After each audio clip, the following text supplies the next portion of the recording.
En menos de 2 siglos la demanda de agua dulce se ha multiplicado por 60, pero la cantidad actual de agua para las granjas, industrias y hogares es la misma de cuando los agricultores del Medio Oriente comenzaron a irrigar sus campos hace 5000 años.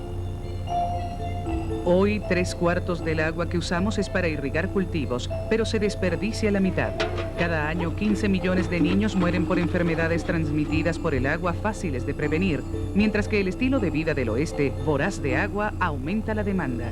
La incertidumbre sobre el agua crece.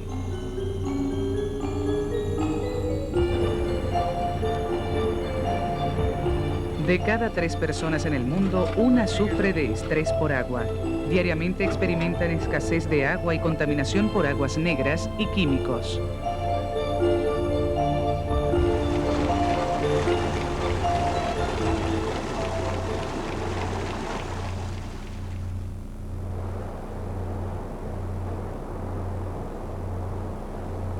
Vivimos en un planeta azul de agua. Increíblemente es poca la que podemos usar.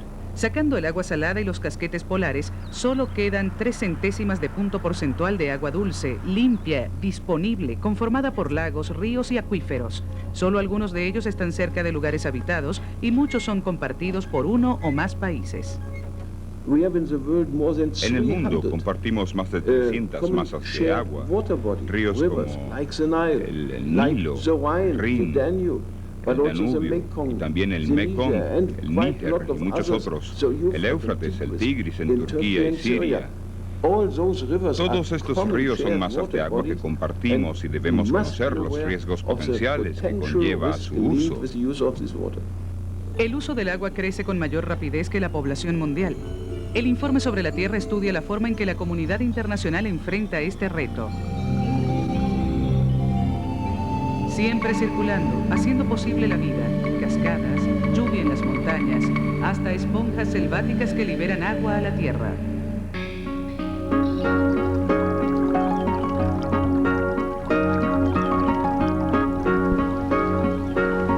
metros sobre el nivel del mar en la meseta del Tíbet.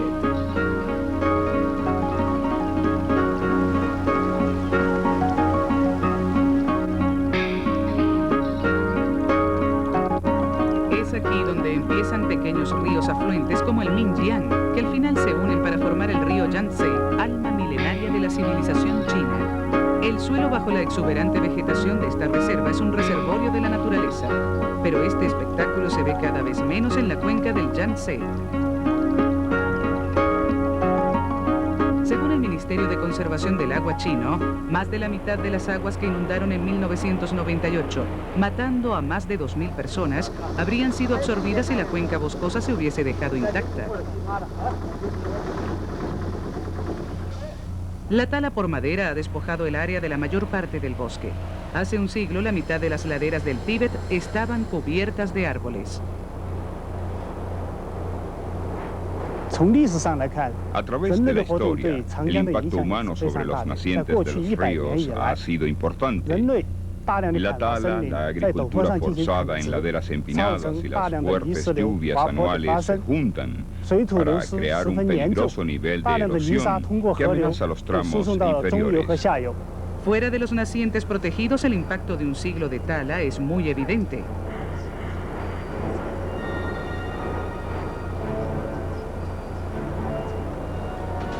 Las laderas están desnudas porque la mayor parte del suelo se fue a parar al río como cieno.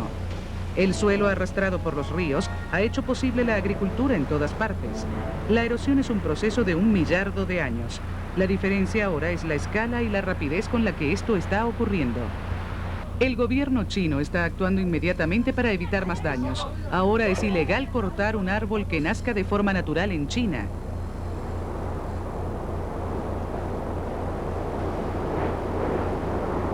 Es el último intento para proteger lo que queda del bosque original. Tampoco se pueden talar árboles de las plantaciones menores de 60 años y la tala indiscriminada se reemplazará por cosechas madereras selectivas.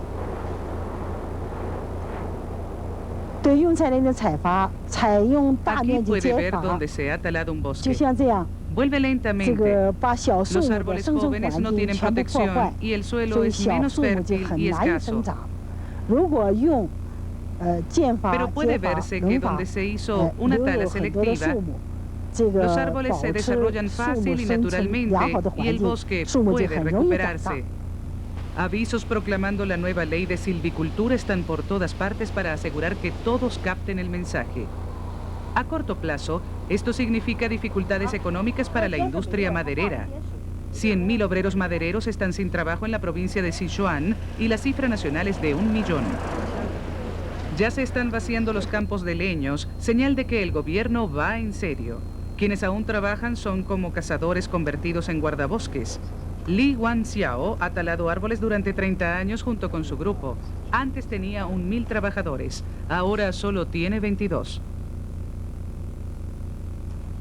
El próximo año traeremos más de 100 personas para plantar y cuidar los árboles en los nacientes de las montañas.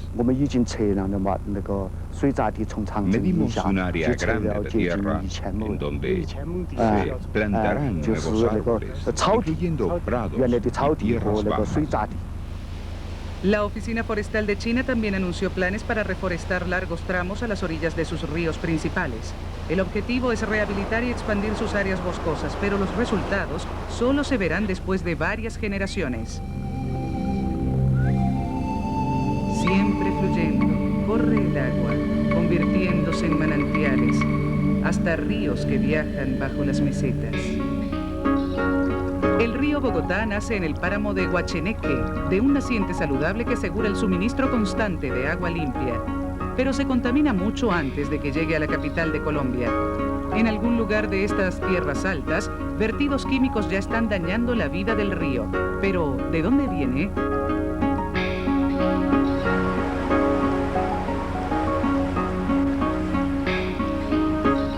Voluntarios de la Fundación Al Verde Vivo están buscando a los culpables.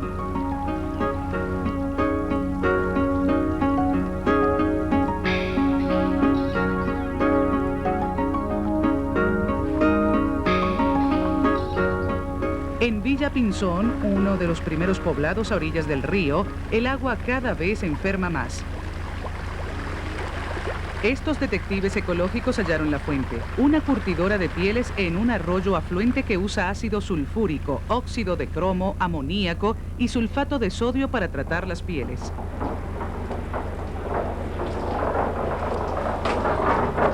Sin ningún esfuerzo por detenerlo, este cóctel tóxico se vierte directamente al río día y noche.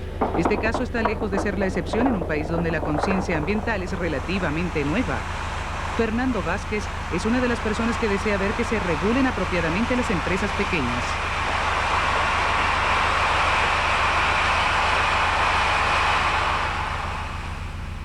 La idea es que allí empecemos a trabajar con 6 municipios, con un proyecto descomunal como todo lo que nosotros hacemos, y ese será el comienzo del fin. Es un proyecto de vida, es un proyecto diseñado a 30 años y pensamos que la reanimación del río Bogotá será la reanimación de la tristeza de quienes vivimos en Colombia, que es un país con altísimos índices de violencia y de muerte permanente. La presión pública crece para forzar la pequeña y gran industria, y si no cooperan, activistas como Fernando Vázquez quieren ver que se tomen medidas drásticas. La contaminación de este río, si bien tiene una gran carga de contaminación doméstica, la contaminación más severa es la de la industria. Y los industriales, cuando han utilizado el río como materia prima, pues son ellos quienes mayor contribución deben darle. O sea que los industriales tienen que tener una mayor responsabilidad y una mayor voluntad ambiental. Con ellos vamos a buscar concertaciones y si no, cerrar las plantas. El tiempo dirá si el río Bogotá se salvará gracias a las exigencias públicas dirigidas por activistas ambientales. La presión la hacen quienes viven más río abajo. Los ríos dinámicos en constante movimiento y contaminados siempre causan sufrimiento de quienes viven río abajo. Siempre filtrándose, reuniéndose en acuíferos, hasta pozos subterráneos, almacenada durante milenios. Ríos como el Yangtze o el Bogotá corren dentro de los límites de un país, pero muchos ríos importantes cruzan fronteras nacionales. Ya existen problemas fronterizos y muchos expertos temen que pueda traer conflictos.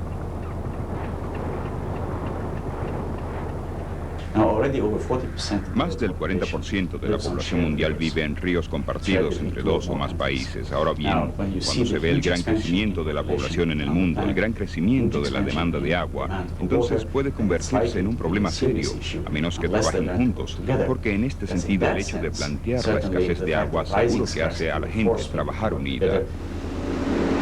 Los países del Medio Oriente tienen una larga historia de problemas por agua. El Éufrates y el Tigris han alimentado grandes imperios, pero ahora, al igual que hace más de 5.000 años, es en las multitudes pobres anónimas en quienes cae el peso de la escasez y la contaminación del agua.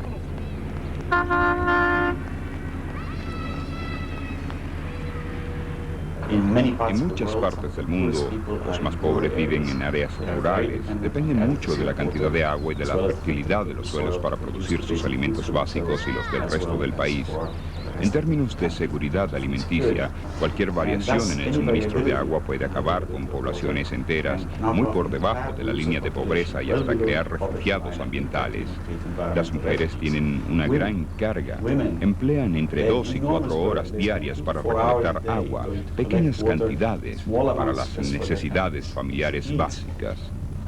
En Deir ez-Zor, Siria, las niñas traen continuamente del Éufrates agua sin ningún tratamiento. Mientras el río fluye río abajo recolectando aguas negras, se desarrollan bacterias que causan enfermedades, especialmente en niños pequeños.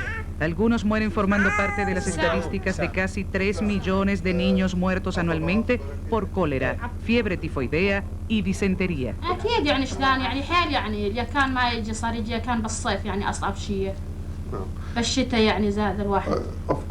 Claro que nos preocupan mucho los niños, pero así es nuestra vida. El gobierno sirio y la Unión Europea ayudan a resolver el problema instalando sistemas de tratamiento de agua. El ingeniero del proyecto es James Watkins. Desde aquí extraeremos 13 millones de litros de agua al día en cerca de 20 años. Desde acá subirá por tuberías de 400 milímetros, traída desde el río, a través de un canal, y llegará a una bomba de sumidero, desde la cual se llevará a instalaciones para su tratamiento. 3,5 kilómetros hacia allá está el punto de extracción en el Éufrates. El agua se bombea desde allá hasta la planta de tratamiento de agua vacío. Los 4 procesos básicos aquí son asentamiento inicial en estos tanques de acá. Luego sigue la adición de algunos químicos al agua que ayuda a la precipitación de partículas de basura pequeñas y medianas. Esto se hace en estos tanques. Desde los tanques de sedimentación, el agua se lleva a través de los tanques de filtración de acá. Este proceso de filtración fue básicamente el responsable de erradicar la fiebre tifoidea en Europa y América a principios del siglo XX. La parte final del proceso, antes de salir de las instalaciones, es la desinfección, para la cual se le agrega cloro al agua. Luego el agua se bombea desde aquí a la red de distribución, la cual está formada por casi 75 kilómetros de tuberías que alimentan una red de tanques de agua. La tubería principal para el tratamiento cruza el borde de este camino. Allí hay una ramificación que suministra agua en la parte posterior. Las tuberías se alimentan de los depósitos de agua y llegan hasta más tubos verticales en cada poblado. En un principio es así como obtendrán el agua. Se planea que en una etapa futura cada casa tenga suministro permanente.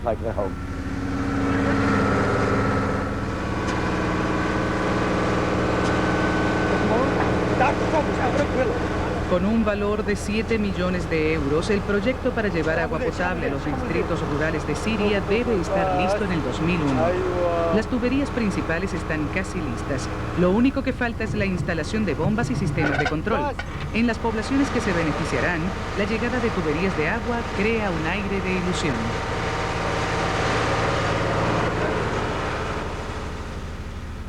حانين فرح كبير بهذا المجهود العظيم اللي قاعد تقدمون لنا اياه يعني من قلب.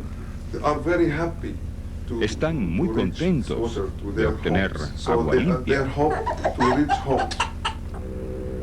Este proyecto es más de lo que puede verse. Un objetivo importante es mejorar la vida en el campo para detener las migraciones a las ciudades en los países en desarrollo.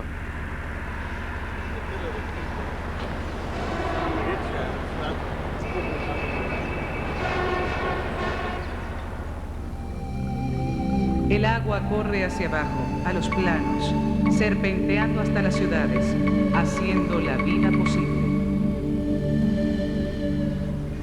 El Nilo, el río más largo del mundo, pasa por 9 países antes de llegar a su delta en el Mediterráneo. Egipto es producto del río Nilo, ya que la inundación anual, al depositar cieno, permitió la agricultura. Gracias a esto, pudo existir la gran civilización egipcia. Hoy, El Cairo es la capital de lo que fue el Alto y Bajo Egipto, y con 13 millones de habitantes, es una de las más grandes ciudades del mundo. Su población sigue en aumento. Si algún lugar debe cuidar cada gota de agua, es El Cairo. Cuando filmamos aquí hace 10 años, la gente estaba creando asentamientos en las afueras de la ciudad. Como no tenían servicios, el suministro de agua se obtenía de canales fétidos que a la vez eran cloacas abiertas para los desperdicios de los asentamientos. Cuando subió el nivel del agua, las casas se inundaron con aguas negras.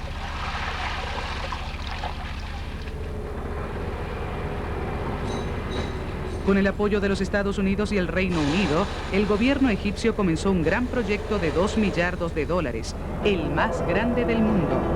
Se han cavado grandes túneles en el Cairo y se están colocando pequeñas tuberías a las casas.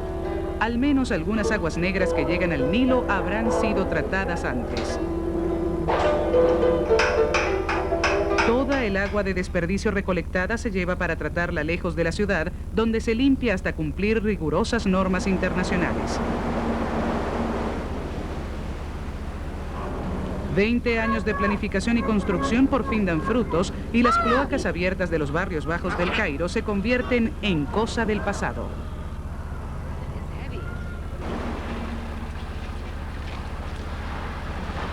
Negi Salah trabajó más de una década en este proyecto de ingeniería civil.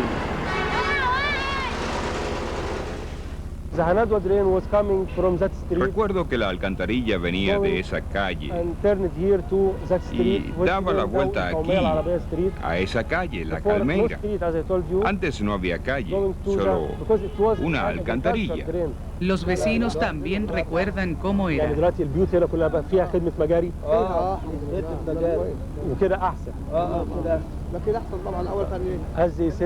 Como él dijo, es mucho mejor ahora que antes. مفيش نسبة من الأول ومن دلوقتي يعني ده الحمد لله شكر الله أولا يعني الأول هنا كان في الترعة بتاعت الصرف الصحي بتاعت المنطقة كلها ترمي عليها. Aquí había un canal lleno de basura y mosquitos todo el tiempo. Está mucho mejor. Como él dijo, tenemos jardines, calles pavimentadas y buenas construcciones. No hay comparación con la situación anterior. Ahora que ya no está la cloaca, la vida es mucho mejor. Y los niños se enferman mucho menos que antes. Si hubieses venido a Egipto a principios de los 80, hubieras visto a las personas subirse los pantalones para no mojarse. Ahora puedes ver que nos libramos de la contaminación en el área. Esta alcantarilla es suficiente para recibir todo el agua de las diferentes partes. Así que no creo que tengamos este problema otra vez. Aunque se resolvió el problema de separar el agua de desperdicio, al menos por ahora, crece el problema de garantizar un suministro adecuado de agua limpia. Para los alimentos que importan cada año, los egipcios usan el equivalente del volumen de un año del Nilo. En el negocio del manejo de agua suena una nueva frase: agua virtual. En verdad tenemos un gran problema con el agua porque aunque tenemos el Nilo, tenemos una cierta cuota de agua. Una parte de esta agua que excedemos en 55 millones de litros cúbicos cada año. Así que tenemos un gran problema y el gobierno está tratando de restringir el uso del agua. Estamos pensando en ponerle precio. Pensamos en agua virtual porque tenemos que importar varios granos y mucho más. Así que en realidad podemos tratar el agua como cualquier otro producto que use agua. Tenemos que pensar en esto. En resumen, Egipto ya está consumiendo el equivalente a 2 ríos Nilos, con el agua que virtualmente importa con la comida que necesita para vivir. Egipto se ha vuelto dependiente del agua de otros. Los economistas y planificadores ilustrados tienen una tarea difícil por cumplir: persuadir a los gobiernos de que se debe colocar un precio real al agua, mensaje difícil de vender a un público que por mucho tiempo dio los suministros por sentado.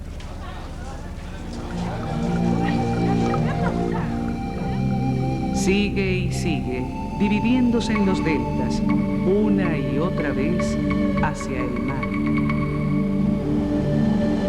A principios de la Edad Media, el río Rin era un tramado de pantanos y arroyos ondulantes antes de entrar al Mar del Norte. Hoy tiene algunas de las tierras más cultivadas en el mundo y alberga una de las más densas poblaciones en Europa. Durante 800 años, los holandeses han retrocedido las fronteras del mar. Un cuarto de Holanda está por debajo del nivel del mar. Con sus diques y canales, los holandeses son ingenieros maestros, pero ni siquiera su habilidad puede eliminar la amenaza de inundación constante. Como se ha cerrado su flujo natural, el Rin deja 1 metro extra de arcilla y cieno cada 100 años, elevando el nivel del suelo, lo que a su vez aumenta la gravedad de una inundación. La única solución es la continua mejora de los canales y diques. Siglos de remodelar la topografía han causado un paisaje estéril y uniforme. Cambiando el uso industrial convencional de la tierra, la rama holandesa del Fondo Mundial para la Naturaleza lanzó la campaña Ríos con Vida para poner a la naturaleza en la frontera en contra de las inundaciones. El plan es reconstruir ríos serpenteantes quitando toda la arcilla. Ha sucedido antes.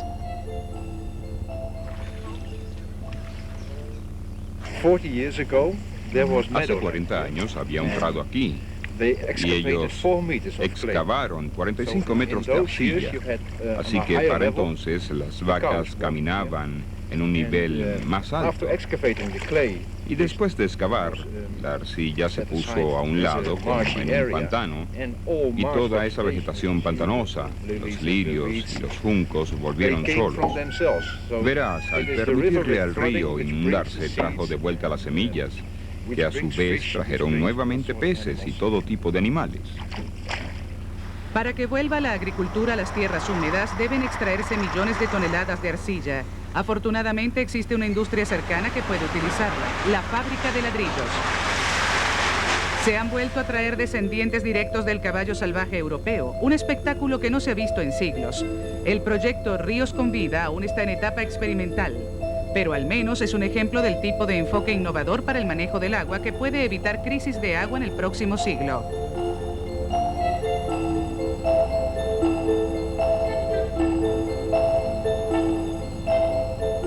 Al final evaporándose, arriba desde el mar, a las nubes y de vuelta a las montañas, cerrando el ciclo, siempre en ciclo, haciendo la vida posible.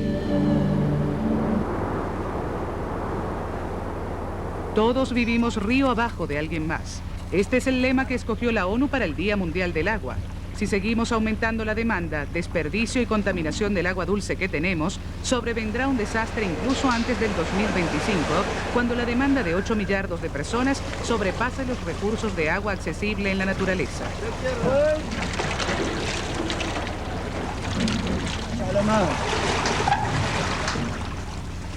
El futuro será una y otra vez prueba de que en el medio de posibles conflictos está el uso de los recursos ambientales, especialmente el agua, pero también el suelo y los otros.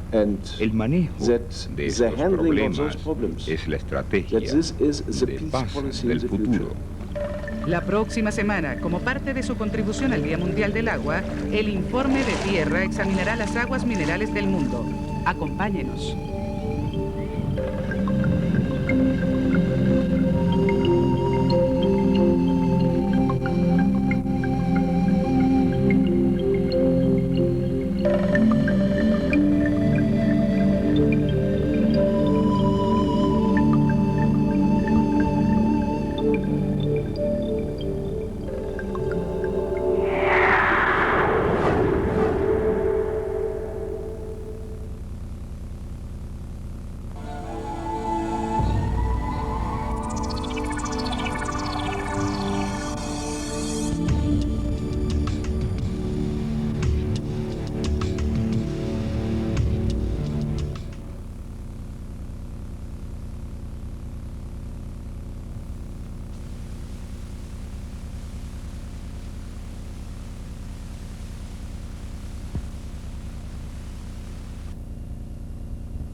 oí el verdadero ruido del agua cayendo en un barrén. Vi que habían hecho una fuente y que el agua era abundante. Lo que más me conmovió fue que habían plantado una hermosa tila, símbolo indiscutible de resurrección.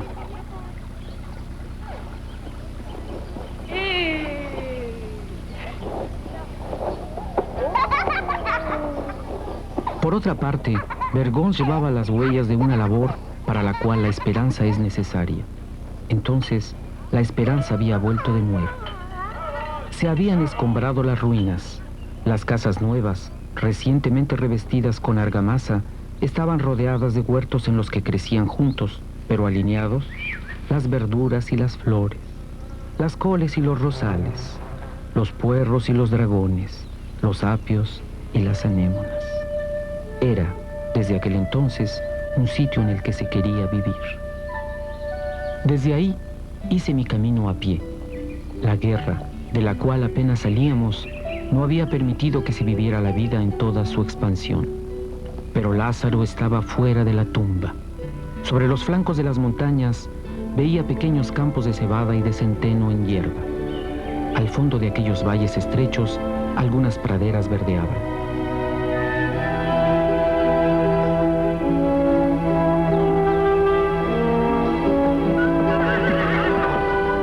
Solo fueron necesarios los 8 años que nos separan de esta época para que toda la tierra resplandeciera de salud y de desahogo.